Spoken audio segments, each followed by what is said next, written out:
Criminal Act came into the implementation, that is POSH. Then only it converted into POSH after that. And that was somewhere, the case, J.C. Verma case was 1997. And the rape case was at 1992. So, in 2012, with the rape case, now it was a peak time that POSH has to come. The POSH came and it was got mandatory for every organization, whether there was a woman or not. One thing, because this question always comes, we don't have a female candidate, why do we need it? Yes, we do need it, right? I'll explain in the further slide. Then secondly, if you have 10 or more than 10 employees, it is mandatory to have a POSH committee, right? Now I'll directly come, because it's a very less time, so I would like to come only on the type of sexual harassment. Can anybody tell about it? Some kind of gesture. Okay. Gestures? Okay. Fine. Yeah, she's right. So there is the two type of sexual harassment. One is your quid pro quo. That is a Latin word. Latin word says something is for something. अगर आप मुझे कुछ दे रहे हो तो मैं आपको कुछ दूंगा. I mean something you want in reward. So how it discriminated, or how it, again you can say that the environment got spoiled due to this reason, that something is something. So you are the best judge. I don't need to tell you about what is something and what you did in something back. The second one is type of sexual harassment is hostile environment. That hostile environment comes up, the words coming out, gestures, body language, and touching, showing pornography, sharing MMS, and this kind of, which is really, actually this is based or focused on the two words. One is on unwelcome. Unwelcome, exactly. Second is inappropriate.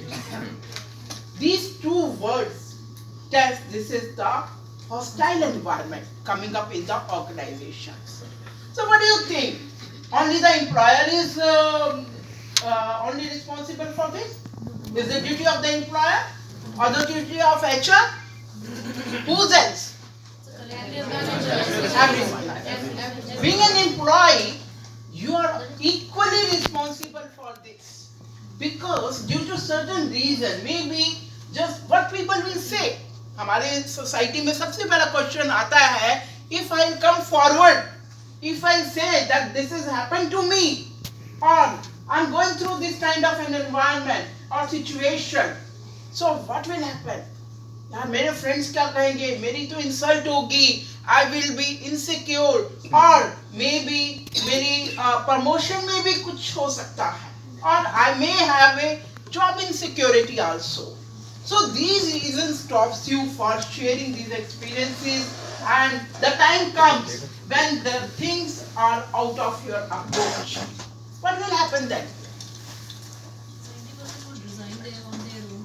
I mean, there are a lot of cases you must have heard about it, suicide and all, and due to insult, and you cannot cope up with the pressures. So my dear friends, why this thing should happen to us? It should not come.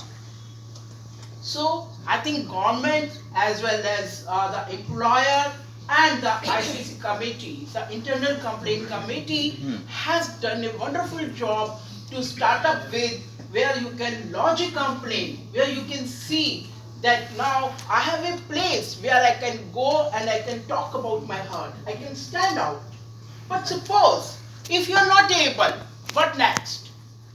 Is there any provision in the law?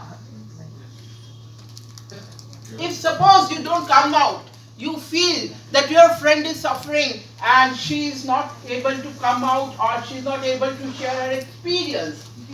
As a friend, you have the authority. Yes, you can lodge a complaint.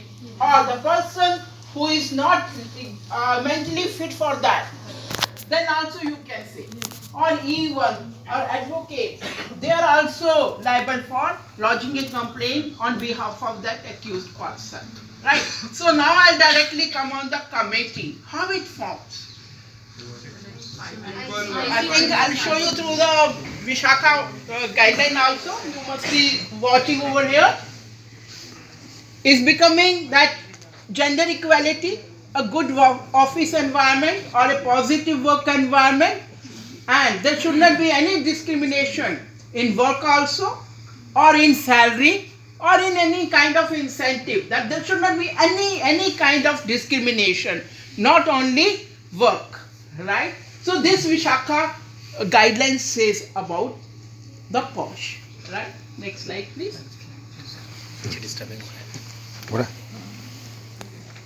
I have already told Delhi Gang Rape 2012.